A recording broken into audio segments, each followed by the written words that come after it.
Well, welcome to class. We're going to talk about expand your emotional vocabulary on this webinar. There will be a recording available when we're completed with that. So just want everyone to know that. And again, welcome. Thank you for joining us. We're going to get started now. And what I wanted to share with you is thank you so much for joining and welcome. Our emotions are what we're going to be talking about on this webinar. And you know, emotions are innately part of human nature. And they drive everything in our world, from learning to decision making, creativity, relationships, even our health, especially our health. And essentially they play a leading role in every moment of our lives. And I know sometimes maybe we wish we didn't have them because that's how much they impact us. And they actually, you know, they're part of the outcome of every choice that we make. Now that's pretty serious, right? So I know, you know, we all have feelings, we all have emotions, you know, accurately expressing them to other people sometimes can be hard to do. It can lead to resentment. It can lead to frustration, and in general, maybe just a lack of even healthy communication. And so during this webinar, what we're going to do is our goal is to help you, give you some tools that you need to accurately and effectively help you communicate with people in your lives so that you can sustain those healthy and happy relationships and make sure that they're built on an open, honest, respectful foundation. That is just absolutely critical. So let's move into the presentation and learn together. So have you guys heard of emotional intelligence? That is a term. It's a rather new term to most of us. And it's used in the world of industrial and organizational psychology. And it's used to describe people who are, in short, good at communicating and effectively with others. Emotional intelligence, it's become like the latest buzzword because corporations are realizing how important of a trait it is for people in their leadership to address. And also, you know, from resolving disputes within a corporation or a corporate setting to solving even complex social problems and negotiating deals, emotional intelligence is crucial in navigating, you know, any personal and professional relationship that involves communication. And our emotional intelligence is what helps us explore daily interactions with an understanding of others and how they behave, how we behave. And so if you want to be an effective leader or a partner, or just learn how to get your words and thoughts across in a better way, your goal should be to increase your emotional intelligence. So maybe you have heard the term emotional quotient or EQ, and also EI is how we will refer to emotional intelligence in this presentation as well. So let's move on and learn a little bit more about this. So EI, that's the ability to identify and manage your own emotions towards others. It's generally said to include 3 skills: emotional awareness and the ability to harness emotions and apply them to tasks like thinking and problem solving, and the ability to manage emotions, which includes regulating your own emotions and cheering up or calming down other people. And then with high emotional intelligence, your close relationships really benefit. You gain the ability to read people's feelings easier, and perhaps more importantly, you learn how to identify and regulate your own emotions. Now, unlabeled emotions, they kind of can go often in a big misunderstanding. You know, it can lead to irrational choices and counterproductive actions. So people with high emotional intelligence master their emotions because they understand them. And then they use words to describe them to others in ways that are as specific as possible. So for example, while many people might describe their mood as bad, emotional intelligent people, they can pinpoint whether they feel frustrated, disappointed, anxious, even irritable. So throughout this webinar, I'm going to offer some replacement words that act as more specific ways to describe your current emotion. So you are going to want to get pen and paper ready, because you may find a word you use a lot, and what we're going to give you are a few replacement words. So be sure to get a pen and paper ready, or something that where you can jot down these notes.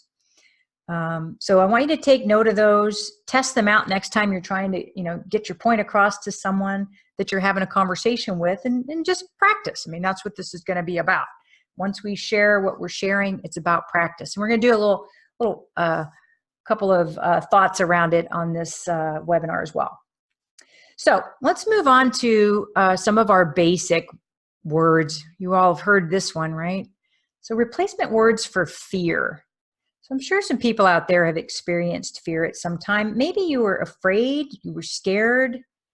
Those are often other words for fear, but let me get to some more detail, some more, how you can actually use this list I'm about to share with you to pinpoint exactly how you're feeling. So instead of maybe using the word scared, if you use that one a lot, how about trying the word frightened or even terrified? So those are giving you a little more expansion of that vocabulary there. Or maybe you use the word anxious often. How about replacing that with overwhelmed?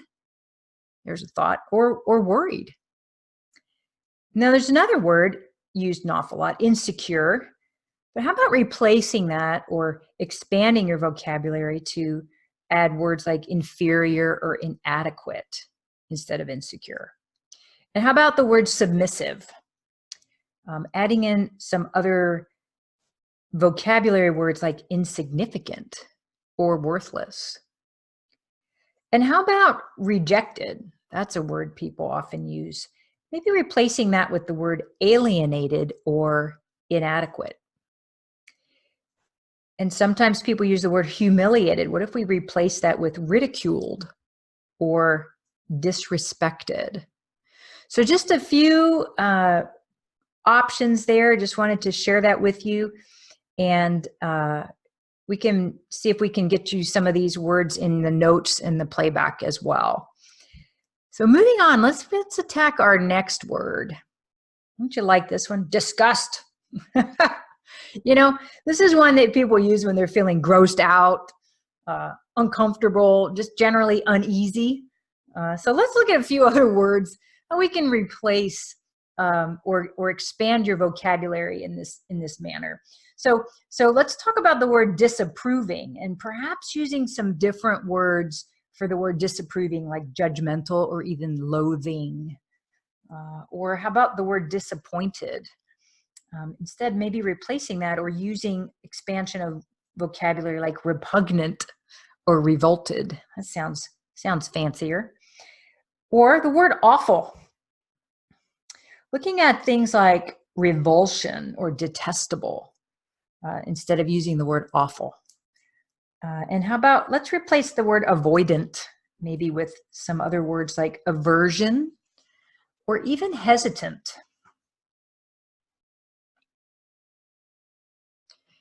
And boy, is this a small word with a really big outcome for people. Sometimes people are feeling blue and they just don't know why. So let's take a look at this list to sort through your feelings a little bit better and help you better understand your own emotions as well. So one word that might come to mind with sad is the word guilty. Maybe replacing that with remorseful or ashamed. Another word often used is abandoned. And that can lead to sadness. But what if looking at expansion of that word abandon into being ignored or even victimized? And how about the word despair?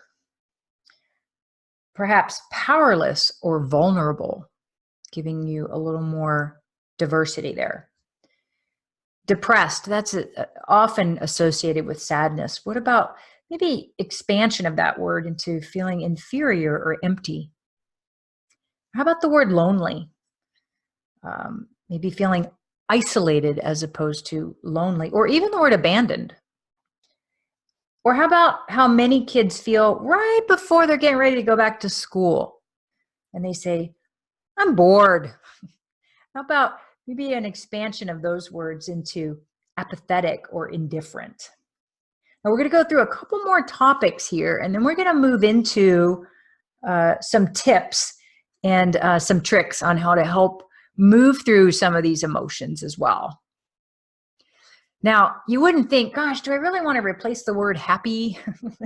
But instead of saying I feel happy, there's some other useful terms, other useful words to describe how someone or something makes you feel.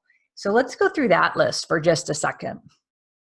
So optimistic, or perhaps expansion on that to the word inspired or open. I love that word inspired. I've been using that the last few months. It inspires me. Or how about the word intimate? Instead, maybe playful or sensitive. And additionally, peaceful. Expansion on that of the words hopeful or loving. Or maybe powerful, and expanding that vocabulary using words like provocative or courageous. How about the word accepted? Moving into expansion of fulfilled or respected. And the word proud, how about important or confident? Those are all good ones. And then interested, perhaps instead using the words inquisitive or amused. And then joyful, what about ecstatic or liberated? Those are all phenomenal words to move forward with. And we can't forget this one. Boy, when we get hurt, it is so easy to lash out. And I know we've all been there. This list that's coming up will be especially helpful when it's time to come back and apologize, for actions or words that were done or said in haste. So check out a few of these as we go through this list. So, maybe instead of the word hurt, maybe a little more depth to it, like embarrassed or devastated. We'll give an example of how you would use some of these. Or threatened, maybe feeling more insecure or jealous even. Someone who says, hateful, maybe expansion on that to the words resentful or even violated. Or how about that serious 3-letter word, mad? How about replacing that with even furious or enraged? Again, to add some more finesse to it. Instead of the word aggressive, how about provoked or hostile? Or instead of the word frustrated, maybe infuriated or irritated. And instead of the word distant, maybe withdrawn or suspicious. And instead of the word critical, how about skeptical, maybe even sarcastic? So let me give you an example of how one of these might fit into play when we're talking about the word anger. So maybe an example might be something, that we could talk about at the workplace. Here's an example of a sentence. I'm sorry if I was short with you yesterday at work. I was feeling insecure after the meeting with our supervisor because I felt that maybe I was letting her down with my work. So you can see the strength of that as far as instead of just saying, I was feeling angry, this person got in tune and they were feeling insecure. Now, how about surprise? Wow. Surprise can be a good thing and it could be a bad thing, or it could be both. So in turn, it can bring out emotions in us that are difficult to explain. So let's talk through this list again so we can get a stronger understanding. This is going to be our last one that we're going to go through before we go into some other tips for how to work with children, etc. But let's talk about, again, instead of surprise, how about we often use the word excited, but what about energetic and eager? Or the word amazed. How about instead of that, astonished or awe, A-W-E?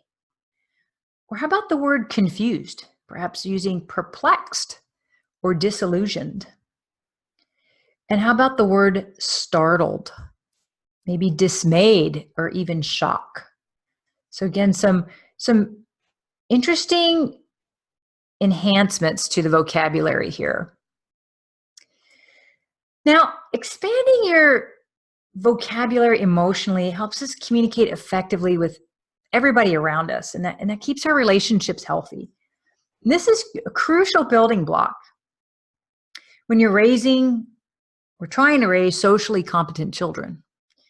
So a lot of parents, they provide their children with basic words to describe their emotions, like mad, sad, happy, scared, angry, the list we just went through, right?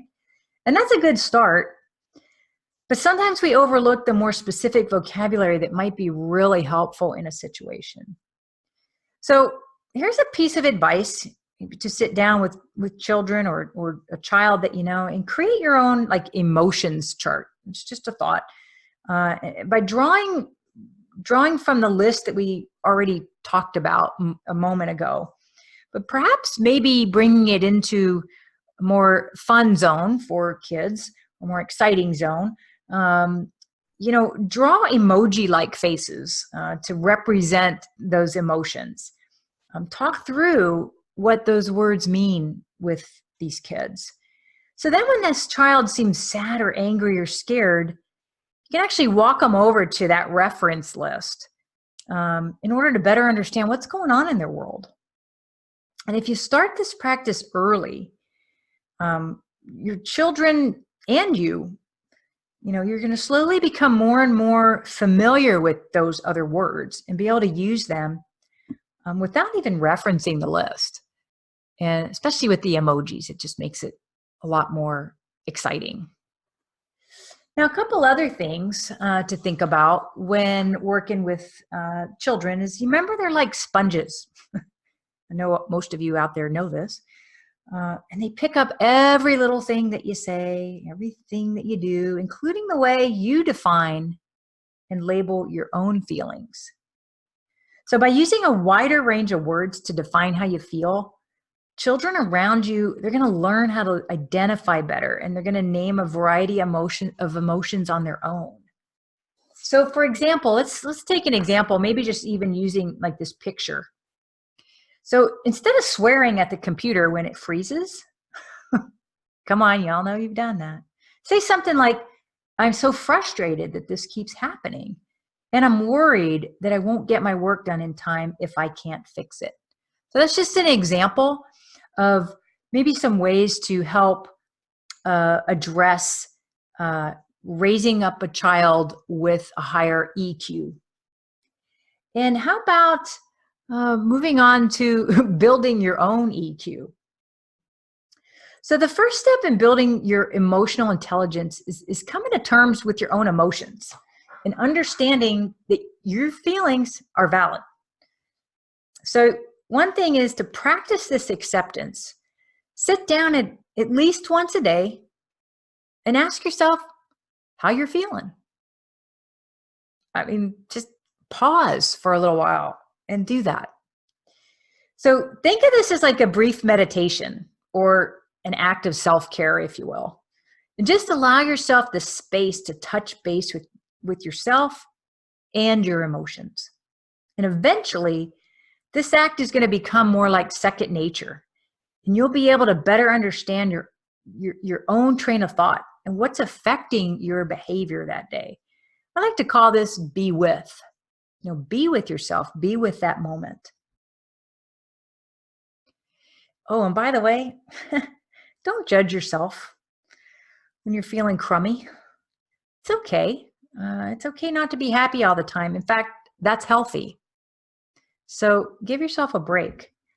Even though sometimes it might seem like everyone around you is doing great all the time. You know those people? I promise you, in reality, they're going through their own waves of emotions and turmoil just like you. They just mask it really, really well. And I'm not saying masking is necessarily a good thing. So don't dismiss your feelings before you had time to really think things through. If you're feeling a certain way that's affecting your day, take that break we talked about. Take time to think about what might be causing those emotions. And remember, it's okay to feel bad sometimes. So what about this do-it-yourself psychoanalysis, right? So see if you can find some connections between your feelings and the things that are happening when they come up. This is what we do in body talk sessions all the time, right? That's what I do in my practice. So, the best way to start doing this is to get in tune with yourself. Now, you might need a professional to help you with that. You could get a psychiatrist or psychologist. You could work with a body talk practitioner. There are ways to do it, but it's important that we take steps to help you do it yourself also. Okay, so you are capable of analyzing your own emotions and feelings. So let's talk about how you begin. So you want to assess your current emotional state and just take note of what's going on in your mind. So we're not going to take time to do this right now, but I'm giving you some tips on how to do this. So one way to do it is to jot down in a journal or on a notepad, in your notes, on your phone, whatever you need. Or if you have a really good memory, you can make a mental note, but trust me, it's a lot better when you put it on paper. But you can also enlist a friend or a partner to help. Sometimes just saying how you feel out loud can help you analyze something and make connections about what's actually causing your discomfort. So let's talk through an example. So what if you found yourself holding back tears at work today? And maybe it's because a coworker just said something that normally wouldn't affect you. But maybe refer back to that list of emotions we talked about. Think back about other times that you felt that way, and then try to make connections. Discover whether your emotional state is reflective of the current situation or of another more deeply rooted insecurity. So we're going to share, with you an emotional questionnaire at the end of this. That you can work through some of your own emotions as well, but you got to kind of get in tune with what you're feeling first. And I guarantee you, when you use that free emotional questionnaire, you're going to find you're more capable after this to answer those questions more effectively. So connect your feelings with your thoughts. When you feel an unusual emotion, it's always useful to ask, what do I think about? What do I think about that situation? And recognize that you're experiencing an emotion for a reason. So don't discount it. Don't disconnect from it. So as you're analyzing and assessing your emotions, it's normal for contradicting thoughts to pop up. In psychology, they call that cognitive dissonance. And in academia, this is the stage that happens right before you experience a paradigm shift. So that's when your perspective changes. You begin to learn something new. Go with it, run with it, grow your understanding around this. We'll also share with you in the playback notes a phenomenal new presentation that I completed. And it's really going into some depth about the modality I work with in my practice. And we'll make sure you get that, because even if you've been through a body talk session, this is a really clear way of explaining what you went through, because it's not the easiest thing to explain. But anyway, let me move on, and I'm going to share with you, now this is going to be a hot topic, a news exercise. Are you all ready? So, as you know, there's always something going on in the world that's going to cause emotions to rise. And guess what? This week is no different. So, I'm going to make a recommendation, and this is going to really test you. I know that based on what's going on in the world right now. I want you to watch or listen to a news station. Try to find one that, represents both sides to the best of your ability. And that in itself is hard. So you may have to watch two different kinds to get both sides. But then what I'm going to have you do is the following. This is your homework. So take some time to think about how the news is making you feel. And listen to each thought or feeling as you would if you were a witness in a courtroom. And pay attention to every thought and argument that's coming into your mind, even if it doesn't fit your usual perspective. Now, this exercise is going to help you better understand and navigate through the emotions of others as they express their feelings to you. So that's important to be a good communicator, right? It's not just about you talking, it's about listening. So you might not feel the same way, but taking time to learn how to understand and accept the feelings of others as valid is crucial to increasing your own emotional intelligence. Now, I know that there are participants who really understand the mind-body connection, because your body gives you clues to your unconscious feelings. And I know this because I know many of you. So let's talk about some of these unconscious feelings and that mind-body connection. Let's simplify it. Let's really lay it out there. How about the person with a knot in their stomach when they get nervous or stressed? Now there's a mind-body connection for you. Or what about the person experiencing butterflies, maybe around someone they're romantically interested in, or a sensation that highlights the feelings that you have for another person? You might feel like a lump is forming in your throat when you're feeling mentally exhausted and are ready to burst into tears. You see how many of you already experience these mind-body connections? Your body is a great way to gauge how you feel.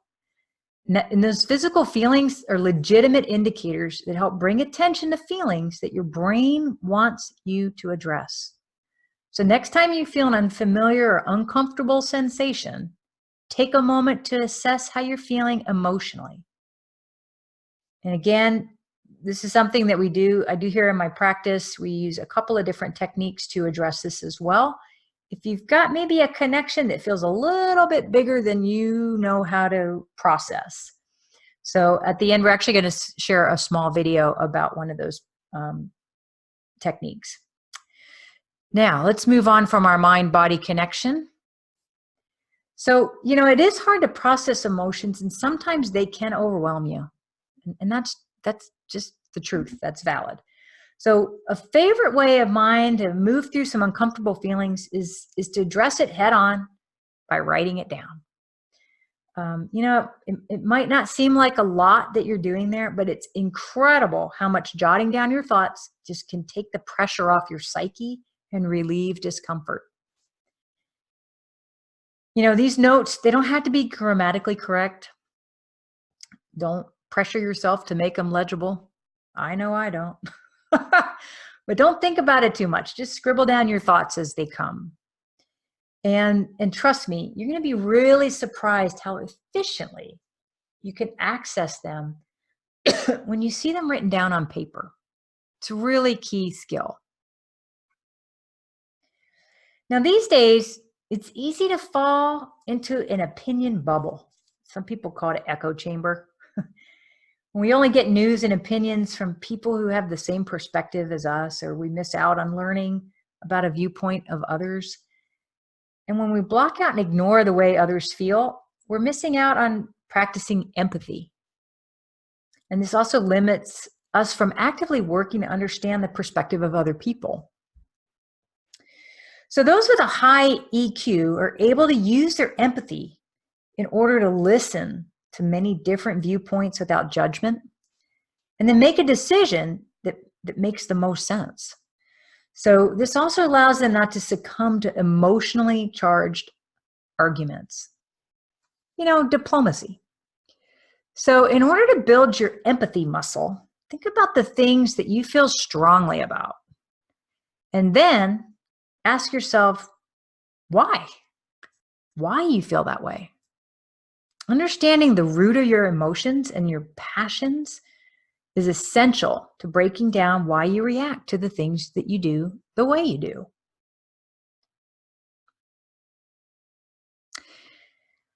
So in order to be more accepting and emotionally literate, you're going to have to shift the way that you think as well as the way you perceive. And that's probably going to cause some discomfort. So we're going to get started right now. I'm going to share with you an exercise and give you an example of how you might get ready to get uncomfortable. So let's say that maybe you don't really understand what the big deal is with veganism. Now, maybe you don't know what veganism is. Okay. Now, just FYI, veganism is a person who does not choose to eat or use animal products. So let's go back for a second. So just so you know, veganism was used in this example just because, not because I am for it or against it or anything else. It just happens to align with the health practice. So it's the only reason I picked it. So again, let's say you don't really understand what the big deal is with veganism. And in fact, maybe every time you encounter a vegan, you find yourself feeling slightly annoyed. Maybe if you're trying to figure out where to go out to lunch with them also, right? That's a possibility. So you got to ask yourself, well, why is that? Why does this topic annoy me? So explore your feelings by making a list of qualities that you associate with, in this case, veganism. And then try to understand, well, what formed those opinions? Was that opinion made by someone that I respect and therefore I just associated that same opinion? It's very possible, right? Then the next thing would be helpful is maybe try to initiate some cognitive dissonance. Maybe, find out a little bit more about why vegan, who are some vegan people that maybe maybe somebody famous. And then maybe find out, well, why do they do that? What's that about? And then I'd also encourage you to read a think piece, if you will, from a perspective of a vegan. Try to find some points that you can actually agree with them on. And this exercise can help you shift your own perspective by introducing new information that expands your current knowledge. And that in turn is going to help you understand the emotions of other people. So just an example, okay, of how you can start to practice this emotional intelligence that we've been talking about. Now, just so you know, you are going to get the sources that we have talked about or that were used to create this presentation. And you're going to get those because you registered for the free showing of this class. So just wanted to share that with you. A couple of things, couple of notes I'd like you to take though, just so you have access and you know what tools we're allowing you to have access to because of this. So a couple of things. One, I want to make sure that we're going to share with you the emotional questionnaire. So now that you got all smart on emotions, we're going to share with you an emotional questionnaire. It's free to you on my website, and it gives you some tools. They're called Bach flower essences. But it gives you some tools. If you choose to get some Bach flower essences, you can get them at a local grocery store, or you can order them from our office. If you're from out of town or not in the Dallas-Fort Worth area, we can drop ship them to you. And this questionnaire will actually help you, now that you've identified your emotion, actually help you start to work through it on your own. Kind of that DIY thing, that do-it-yourself thing we talked about. Also, we're going to send you our new public presentation on body talk and what it is. That's another great way to connect that mind-body connection and help move things quickly. And then the other thing I'm going to help you with, we're going to share with you our work on emotional regulation.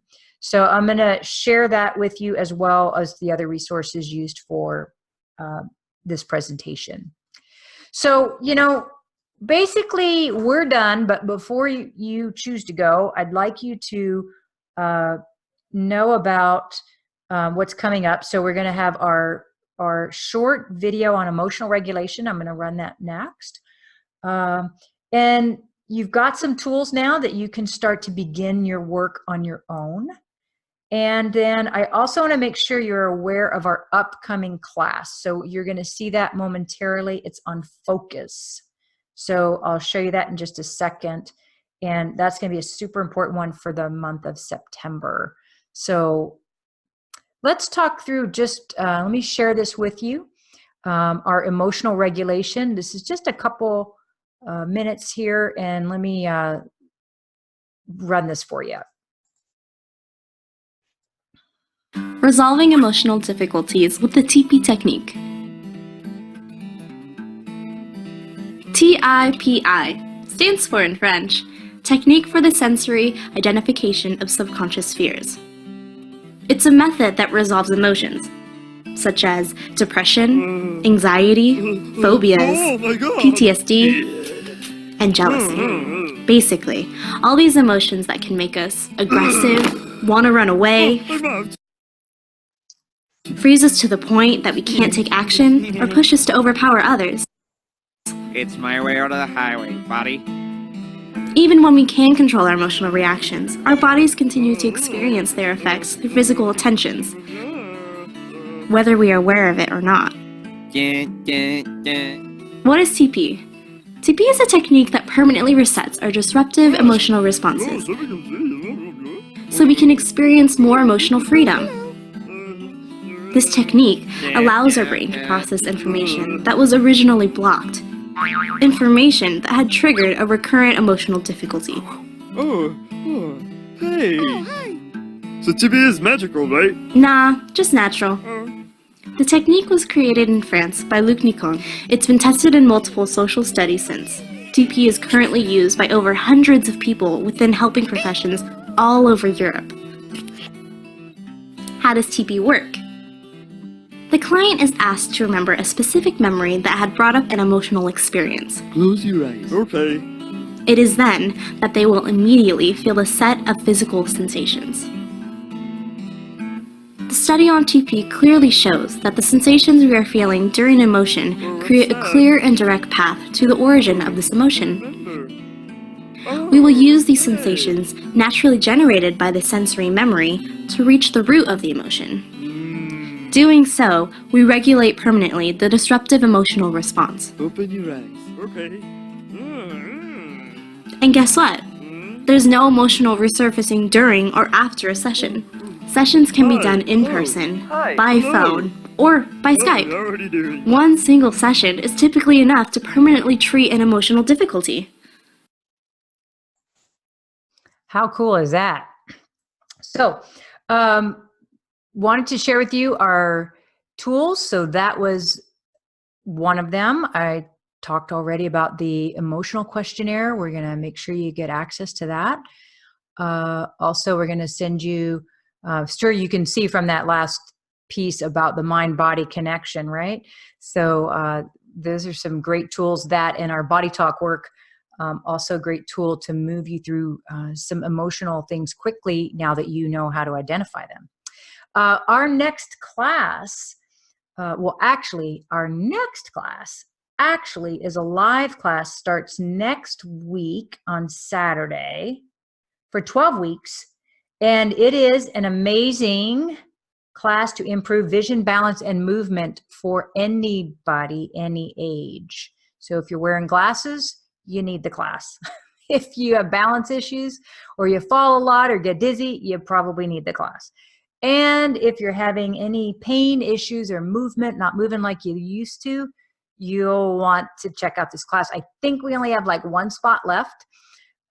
It starts It's a 12-week class. It starts this Saturday in a week. And if you miss any, you can repeat anytime in 2020.